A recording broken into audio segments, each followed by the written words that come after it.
Hello दोस्तों, स्वागत है आप सभी का मेरे यूट्यूब चैनल शहनाज ट्यूटोरियल्स में। और मैं हूं आपकी टीचर मिसेस शाहीन अजीज़, जो टीचिंग को आपके लिए काफ़ी आसान और इंटरेस्टिंग बनाती है through quality notes and quality explanation. So in today's video we will see 12th standard Maharashtra state board economics second chapter consumer behaviour में आज हम देखेंगे the law of diminishing marginal utility. Short में इसे लॉ ऑफ DMU कहा जाता है। मेरे लास्ट वीडियो में मैंने इसी चैप्टर में रिलेशनशिप बिटवीन TU और MU एक्सप्लेन किया था। अगर आप मेरा वो वीडियो देखते हो तो ये आंसर समझने में काफ़ी आसानी हो जाएगी। उसकी लिंक डिस्क्रिप्शन बॉक्स में हमने प्रोवाइड की है, तो आप वो वीडियो ज़रूर देखिएगा in order to understand this question easily.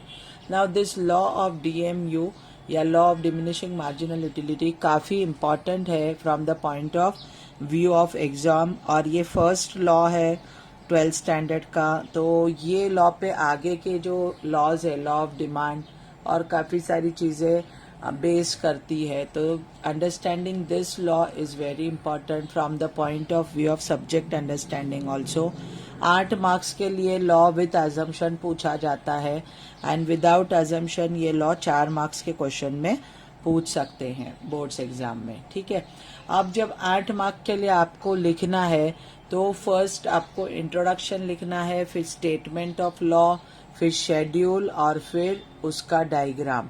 इतना 4 मार्क्स एंड देन 4 मार्क्स के लिए अजम्पशंस लिखने। So in this way this will be your long answer and आपको इतनी लेंथ प्रोवाइड करनी है जितनी कि इस वीडियो में आपको नोट्स में दिखाई गई है। तो चलिए शुरू करते हैं law of DMU। So introduction. When we go on consuming more and more units of commodity to satisfy particular want, the utility derived from every additional unit goes on diminishing. तो ये हमारा कॉमन एक्सपीरियंस है। जब हम किसी भी commodity का consumption बढ़ाते हैं, मोर एंड मोर यूनिट्स जब हम कंज्यूम करते हैं to satisfy a single want, तो जिस उससे मिलने वाली यूटिलिटी जो है विथ एवरी एडिशनल यूनिट जो हमें यूटिलिटी मिलती है वो डिमिनिश होते जाती है, कम होते जाती है।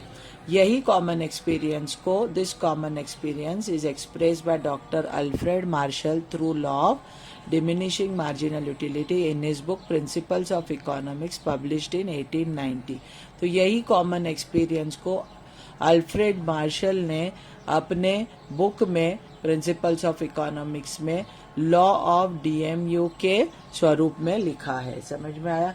So this law is written by doctor Alfred martial.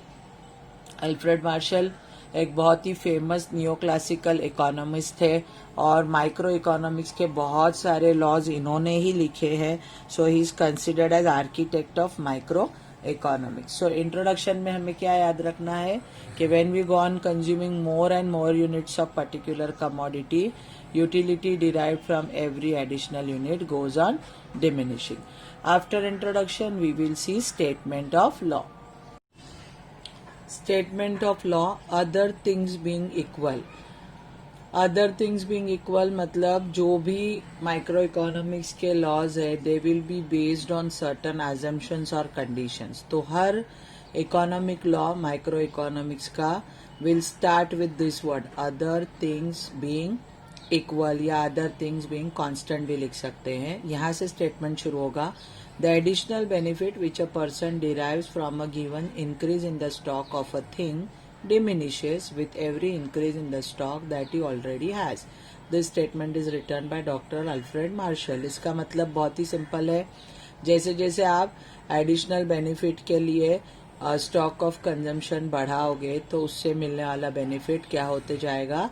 Diminish होते जाएगा with every increase in the stock that the consumer already has. अगर ये स्टेटमेंट लिखने में या याद रखने में थोड़ी कठिनाई होती है तो आप मेरा सेकेंड वाला स्टेटमेंट भी रेफर कर सकते हो। ये काफी इजी लैंग्वेज में लिखा है। In other words, the law states that other things being equal, same चीज अदर थिंग्स बीइंग इक्वल से ही स्टार्ट करना है statement. The marginal utility goes on diminishing with an increase in the stock of commodity consume. तो जैसे जैसे stock of commodity consume increase होगा, बढ़ेगा, उससे मिलने वाली मार्जिनल यूटिलिटी डिमिनिश होगी, मतलब कम होते जाएगी. सो this is the basic thing जो हमें लॉ ऑफ डीएमयू में याद रखनी है. दोनों में से कोई भी एक स्टेटमेंट आपको याद करके एग्जाम में लिखना है. Now after statement of law, next is explanation of law with the schedule. Now we will explain this law of DMU with the help of following hypothetical schedule. Hypothetical means काल्पनिक, जो real नहीं है, understanding के लिए बनाया गया है. Schedule काफ़ी आसान है. एमयू शेड्यूल 2 कॉलम रहेंगे. यूनिट्स ऑफ एप्पल, मतलब जो कंज्यूमर कमोडिटी कंज्यूम कर रहा है वो एप्पल है, और उससे ये मिलने वाली मार्जिनल यूटिलिटी यानी एमयू है.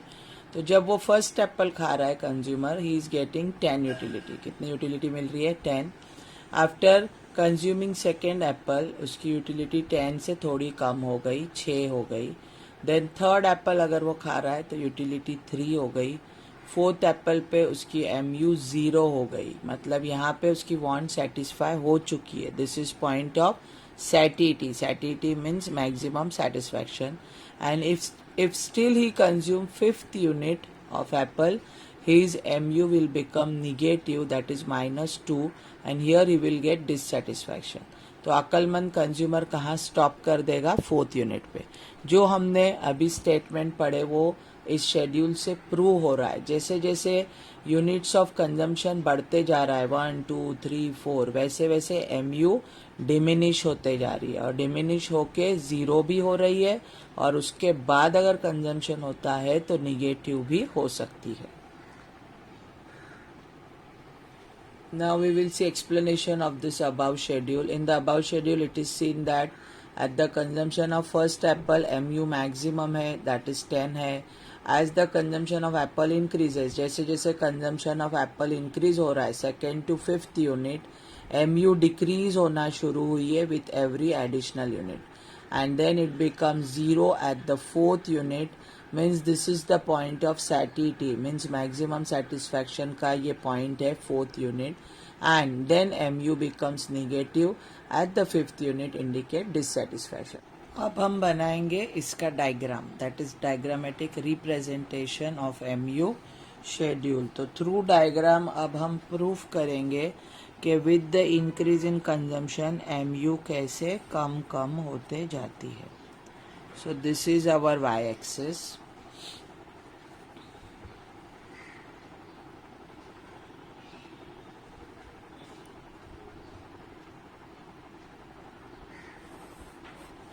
ये हो गया हमारा X axis. Okay, Y axis पे हम लेंगे मार्जिनल यूटिलिटी.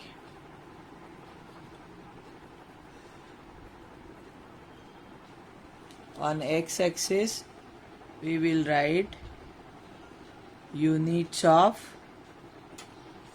एप्पल जो हमारा कंज्यूमर खा रहा है. This is point of origin. Origin के नीचे रहेगा -2, डिससेटिस्फैक्शन वाला. देन यहाँ से शुरू करेंगे 2 4, 2 का गैप लेना है, 6 8 और 10. शेड्यूल में एमयू मैक्सिमम 10 है और 0 के बाद -2 है, तो यहाँ 0 के नीचे -2 लेना है हमने, बिकॉज ओरिजिन के नीचे निगेटिव होती है फिगर्स और ऊपर प्लस में 2 4 6 8 10, और वो यूनिट्स खा रहा है 5. यहाँ पे जितना डिस्टेंस है 0 और 2 या 2 और 4 के बीच में, उतना ही डिस्टेंस हमें एक्स एक्सिस पे लेना है. अगर डिस्टेंस में गड़बड़ हो गई तो फिर कर्व बराबर से ड्रॉ नहीं होगा. तो एक अंदाजे, मतलब यहाँ पे 0 और यहाँ पे 1 नहीं लिखना. ये कितना डिस्टेंस है उतना ही डिस्टेंस एक अंदाजे आप यूनिट्स के लिए डालो. 1, फिर जैसे मैं कर रही हूँ वैसे 2 3 थर्ड यूनिट, 4th यूनिट, और आपका ये हो गया 5th यूनिट. This way. अब शेड्यूल को रेफर करते हुए डायग्राम बनाएंगे। फर्स्ट यूनिट पे हमारी MU है 10, ऊपर शेड्यूल दिया हुआ है उसमें MU 10 है, इधर हम प्लॉट करेंगे। सेकेंड पे 6th है तो ये हमारा 6th है MU, यहाँ प्लॉटिंग होगा। थर्ड पे इट इज़ 3, तो 2 और 4 के बीच में बराबर प्लॉटिंग करना है आपको।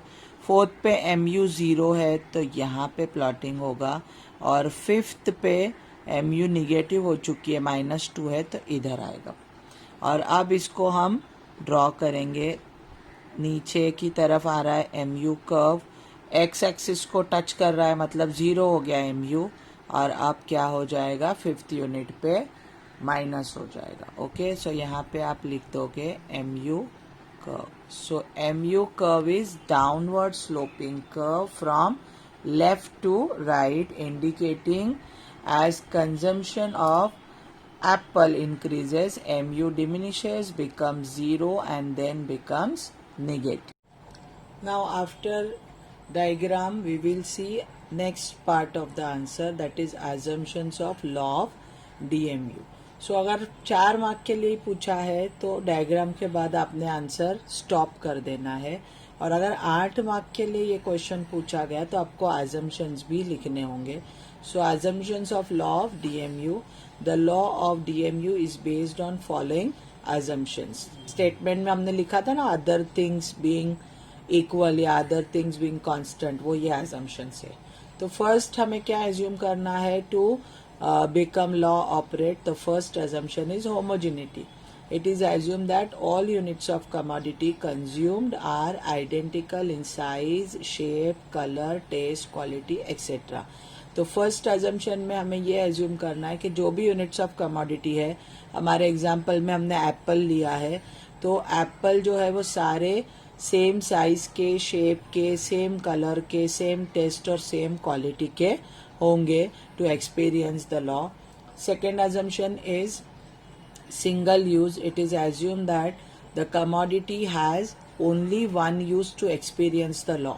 In reality commodity के बहुत सारे यूज है, एप्पल हम बहुत सारी चीज़ों के लिए यूज करते हैं, but to operate the law हमें क्या एज्यूम करना है कि कमोडिटी का एक ही यूज है, और वो अब जो इस लॉ में वो खा रहा है।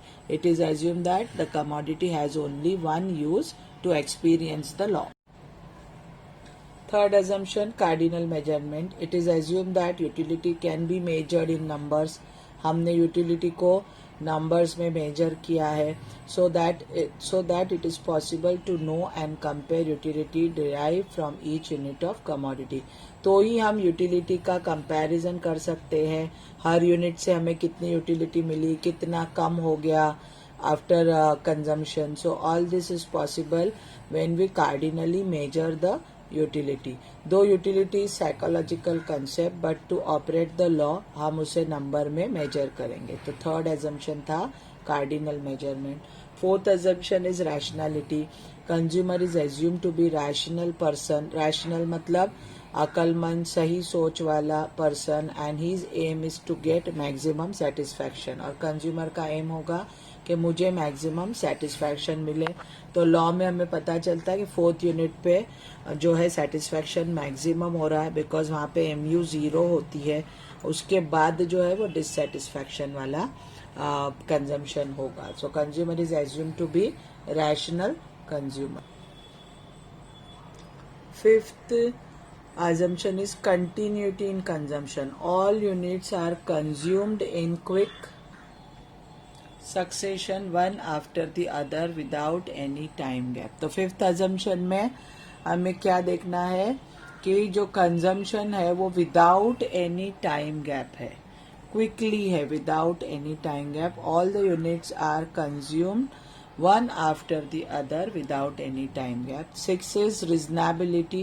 It is assumed that units of consumption are of reasonable size. It means they should be of normal standard size. तो 6 assumption में साइज जो है वो यूनिट्स की वो रीजनेबल होनी चाहिए, मतलब बहुत बड़ी भी नहीं होनी चाहिए और बहुत छोटी भी नहीं होना चाहिए, एक नॉर्मल स्टैंडर्ड साइज के वो सारे एप्पल्स होना चाहिए। This is called reasonability.